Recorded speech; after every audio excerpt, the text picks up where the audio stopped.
Please subscribe.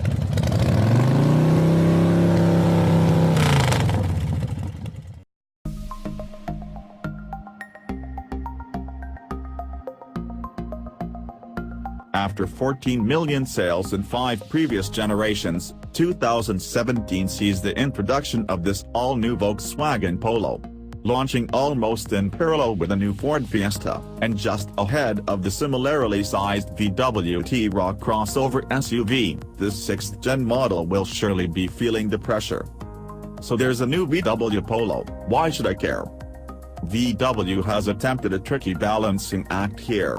On the one hand, the new Polo is more grown-up than ever. The MK6 is based on the genuinely ubiquitous MQB architecture, and thus benefits from an extended wheelbase, plus 92mm, and wider body, plus 69mm, which translates into increased interior space and a more mature driving experience.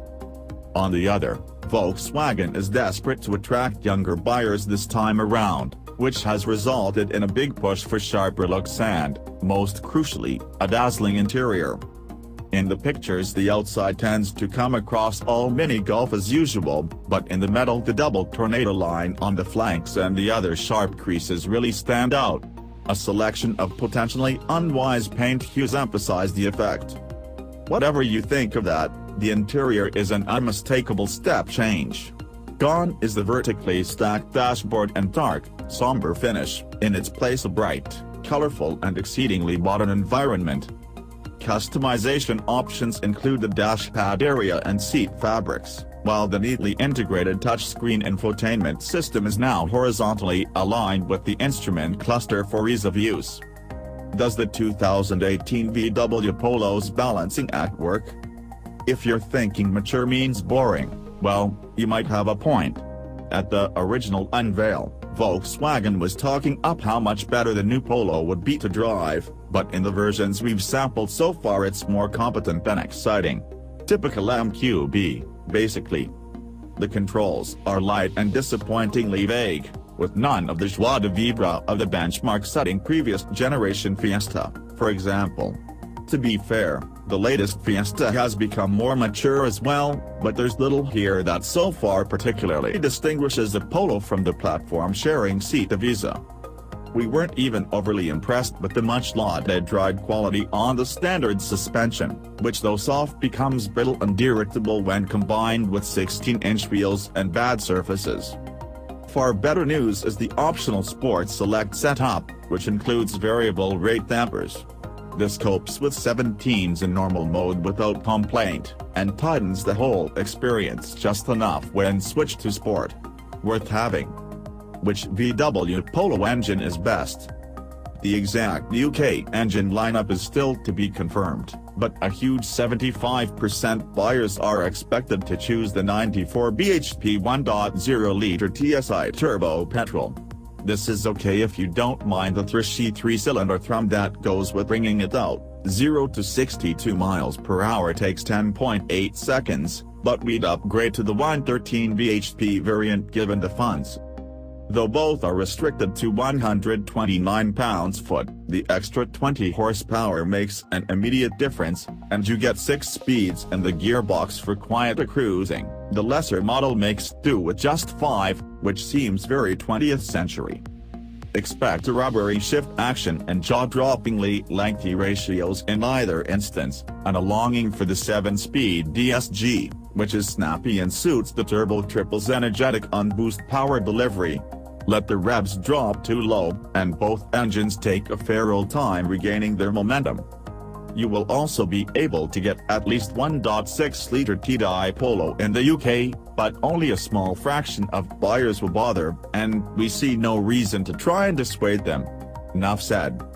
A 200-horsepower Polo GTI comes later on, as does, still TBC for the UK, the 148 bhp 1.5-litre TSI Evo engine, which is an absolute joy in the MK 7.5 Golf.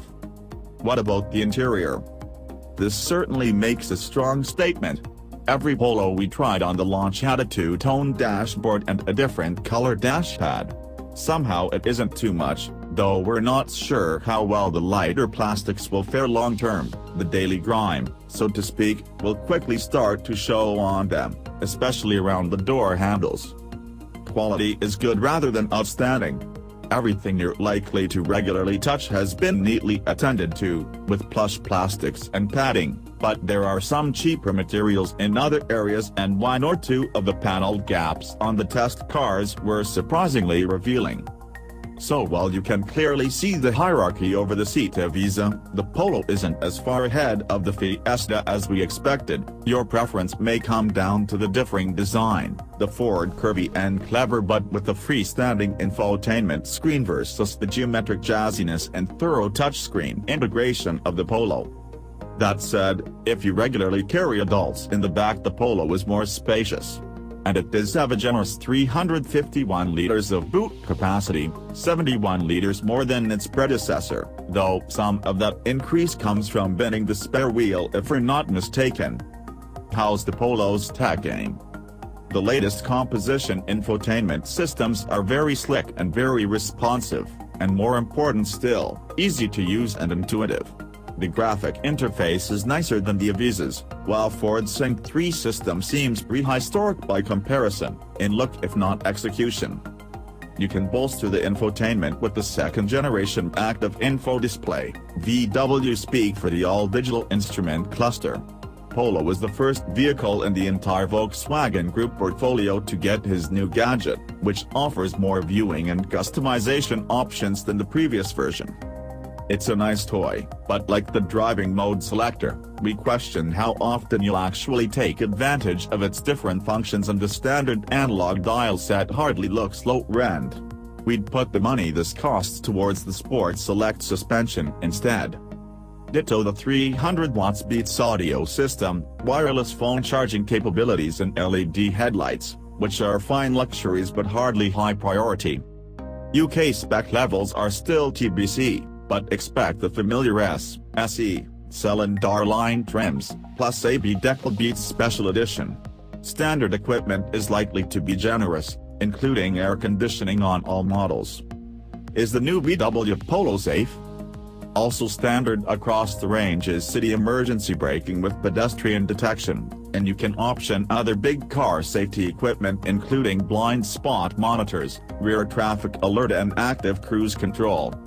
Add this last to a DSG-equipped Polo and it becomes the first car to offer stop-and-go capability while still relying on a manual handbrake, which is something to thrill the kids with when you get home. There's no other latest self-driving tech, though, and Polo doesn't offer road sign recognition, which is available on this Fiesta.